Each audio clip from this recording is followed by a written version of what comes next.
साल 2010 की एक सर्द रात थी। नवंबर का महीना था और नोएडा की गलियों में ठंडी हवाएं बेहिसाब बह रही थीं। गुलशन, जो मूल रूप से बिहार का रहने वाला था, नौकरी की तलाश में नोएडा आया था। वह एक मामूली कंपनी में काम करता था और अपने दोस्त रजत के साथ एक छोटे से किराए के मकान में रहता था। दोनों की जिंदगी में संघर्ष था, लेकिन वे खुश थे क्योंकि उन्होंने अपने जीवन में अपने लिए कुछ हासिल करने का सपना देखा था। उस रात गुलशन देर तक ऑफिस में रुका था। कुछ एक्स्ट्रा काम था जिसे वह खत्म करना चाहता था ताकि अगले दिन आराम कर सके। करीब रात के 11 बज चुके थे जब गुलशन ने ऑफिस से निकलने का फैसला किया। उसका मन अजीब सी बेचैनी से भरा हुआ था, जैसे कि कुछ गलत होने वाला हो। उसने इसे दिन भर के तनाव का नतीजा समझा और अपनी बाइक पर सवार होकर घर की ओर निकल पड़ा। रात गहरी हो चुकी थी और सड़कें खाली थीं। गुलशन ने देखा कि आसपास का माहौल कुछ ज्यादा ही शांत था, जितना कि आमतौर पर होता है। वह तेजी से अपनी बाइक चलाते हुए घर की ओर बढ़ा, लेकिन उसका मन अब भी असहज था। ऐसा लग रहा था जैसे कोई उसके पीछे है, कोई उसे देख रहा है। उसने एक बार पलट कर देखा, लेकिन पीछे कोई नहीं था। उसकी धड़कनें तेज हो गईं और उसने बाइक की स्पीड बढ़ा दी। जैसे ही वह अपने किराए के मकान के पास पहुंचा, उसने देखा कि वहां एक अजीब सन्नाटा था। उसने बाइक रोकी और धीरे धीरे घर की ओर बढ़ा। अचानक उसके पैर के नीचे कुछ आया। उसने झुककर देखा तो वह एक लॉटरी टिकट थी जो आधी जली हुई थी। गुलशन ने वह टिकट उठाई और बिना सोचे समझे अपनी जेब में रख ली। जब वह मकान के गेट पर पहुंचा तो उसने देखा कि पड़ोस की छत पर कोई खड़ा है। वह व्यक्ति दूर से दिख रहा था और उसकी आंखों में एक अजीब सी चमक थी। गुलशन ने सोचा कि यह उसका भ्रम है और वह अपने कमरे की ओर बढ़ गया। रजत पहले ही सो चुका था, लेकिन गुलशन के दिल की धड़कनें अभी भी तेज थीं। उसे ऐसा लग रहा था कि वह आदमी उसे लगातार घूर रहा है। गुलशन ने बिस्तर पर लेटने की कोशिश की, लेकिन उसे नींद नहीं आ रही थी। वह बार बार उस आदमी के बारे में सोच रहा था। आखिरकार वह उठा और कमरे की खिड़की से बाहर झांकने लगा। उसने देखा कि वह आदमी अब भी उसी जगह पर खड़ा था और उसकी नजरें गुलशन के कमरे की ओर थीं। गुलशन का दिल जोर से धड़कने लगा। वह जल्दी से खिड़की बंद कर वापस बिस्तर पर चला गया, लेकिन नींद जैसे उसकी आंखों से कोसों दूर थी। अगले दिन सुबह जब गुलशन उठा तो उसकी हालत बुरी थी। आंखों के नीचे काले घेरे थे और चेहरा उतरा हुआ था। रजत ने पूछा, क्या हुआ भाई, तू ठीक तो है? गुलशन ने अपनी रात की घटना को नजरअंदाज करने की कोशिश की और कहा, कुछ नहीं यार, बस नींद नहीं आई ठीक से। रजत ने उसे आराम करने की सलाह दी और खुद ऑफिस के लिए निकल गया।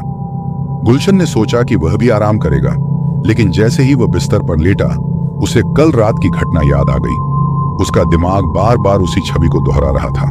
उसने खुद को समझाने की कोशिश की कि यह बस उसका वहम है, लेकिन अंदर से वह जानता था कि कुछ तो गलत था। दोपहर में जब गुलशन ने अपने कपड़े धोने के लिए उठाया तो उसे अचानक याद आया कि उसने पिछली रात एक लॉटरी टिकट उठाई थी। उसने अपनी जेबें टटोली, लेकिन वह टिकट गायब थी। उसे यह बात बहुत अजीब लगी, लेकिन उसने ज्यादा ध्यान नहीं दिया। शाम होते होते गुलशन की बेचैनी और बढ़ गई। उसने खुद को शांत रखने की कोशिश की, लेकिन उसे लग रहा था कि कुछ न कुछ गलत होने वाला है। जब रजत घर लौटा तो उसने गुलशन को बुरी हालत में पाया। क्या बात है, तुझे क्या हुआ है? रजत ने पूछा। गुलशन ने सारी बातें रजत को बताई। रजत ने उसकी बातें सुनकर कहा, तू फालतू में घबरा रहा है, कोई और मकान में आ गया होगा, चल हम जाकर पता करते हैं। दोनों ने मिलकर पड़ोस के मकान का दरवाजा खटखटाया, लेकिन कोई जवाब नहीं मिला। रात गहराने लगी और गुलशन की बेचैनी बढ़ती जा रही थी। जब वह खाना खाने के बाद बिस्तर पर लेटा तो उसे लगा कि कमरे में कोई और भी है। उसने इधर उधर देखा, लेकिन उसे कुछ नहीं दिखा। उसकी सांसें तेज हो रही थीं और उसे लग रहा था जैसे उसकी छाती पर कोई भारी चीज रखी हो। उसने घबराकर रजत को जगाया और कहा, रजत, मुझे ऐसा लग रहा है जैसे कोई हमारे साथ कमरे में है।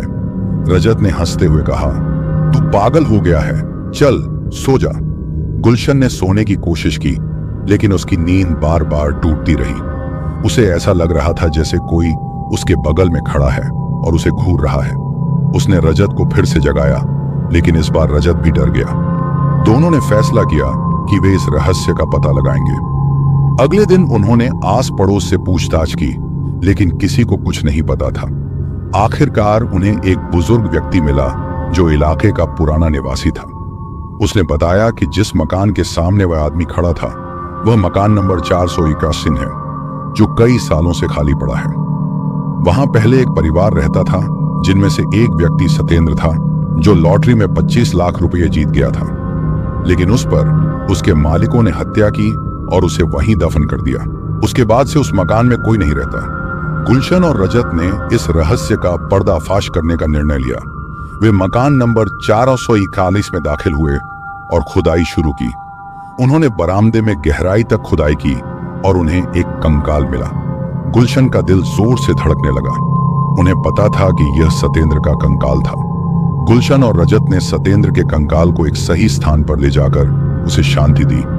जैसे ही उन्होंने अंतिम संस्कार किया, सत्येंद्र की आत्मा ने उनके सामने प्रकट होकर उन्हें धन्यवाद कहा। उसकी आत्मा ने उन्हें बताया कि वह लॉटरी टिकट उसकी हत्या का कारण बनी थी और अब वह शांति पा चुकी है।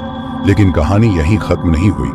सत्येंद्र की आत्मा को शांति मिलने के बाद गुलशन और रजत ने सोचा कि अब सब कुछ ठीक हो गया है। लेकिन अगले दिन जब वे मकान में वापस आए तो उन्हें वहां सत्येंद्र की आत्मा का एक और निशान मिला। वह घड़ी जो सत्येंद्र की कलाई पर थी, अब गुलशन के बिस्तर के पास पड़ी थी। गुलशन ने घड़ी को उठाया और ध्यान से देखा। उसकी सुइयां नहीं चल रही थीं, लेकिन उसमें से एक अजीब सी ठंडी हवा निकल रही थी। गुलशन ने घड़ी को अपने पास रखने का फैसला किया, लेकिन जल्द ही उसे इसका पछतावा हुआ। रात को जब वह सोने गया तो उसे लगा कि वह फिर से उसी डरावने अनुभव का सामना कर रहा है। उसे ऐसा लगा जैसे कोई उसकी छाती पर बैठा हुआ है। उसकी सांसें रुक रही थीं। उसने घड़ी को अपने हाथ में लिया और उसे फेंकने की कोशिश की, लेकिन उसके हाथ सुन्न हो गए थे। उसकी आंखों के सामने फिर से वही अजीब सा चेहरा आ गया और इस बार वह और भी खतरनाक दिख रहा था। गुलशन ने घड़ी को फेंक दिया और चिल्लाने लगा, मुझे छोड़ दो, मैं तुम्हारा कुछ नहीं बिगाड़ना चाहता।